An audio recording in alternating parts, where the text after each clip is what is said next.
Right, yn y fideo yma dwi'n ddangos i chi sut I creu y logo allan o template sydd yn barod.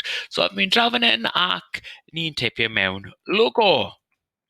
Ac wedyn clicio fan hyn, a wedyn mae llawer iawn o logos yn dod fyny. Nawr, dwi'n mynd I dewis un syml iawn. So, fi wedi dewis hwnna o blaen. Clicau ar hwn fan hyn. Mae hwn yn un syml. Nawr, be chi'n edrych am mewn logo yw rhywbeth really syml. So, I'm mynd I clicio fan hyn, cael gwared o hwnna, a just teipio mewn MM.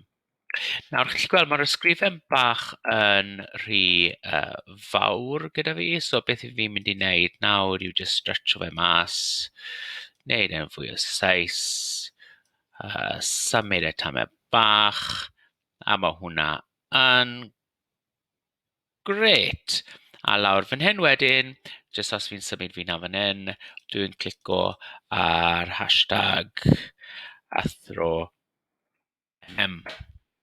Nawr, mae hwnna yn syml iawn. Ac dyna ffordd I ni'n creu yr template, wel, creu yr logo. Nawr, pidwch jyst gadael e ar un, gallwch chi creu fwy. Nawr, dyma beth gallech chi gwneud ydy clicio fan hyn duplicate page.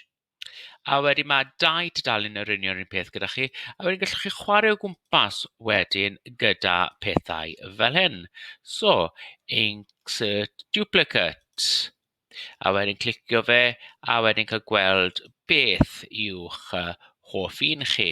So, ni'n gallu clicio duplicate, a wedyn orange, duplicate, wedyn ni'n glas. Okay? Ac ych chi'n gallu gweld nawr, maen nhw gyd yn edrych yn un peth, ond pa un yw'r hoff un chi, efe. So gallech chi, falle, os chi'n printo fe'n diogwyn, gallech chi rhoi defnyddio hwn, nid resource. Nawr, os I chi eisiau animeiddio fe hefyd, gallech chi just clico animate, ac ych chi'n gallu gweld, fade. Nawr, mae'r animations hyn just yn gweithio os I chi yn lawrlwytho fe fel GIF. Ac yn y fideo nesaf nawr, byddai'n dangos I chi sut I lawrlwytho hwn i'ch cyfrifiadur.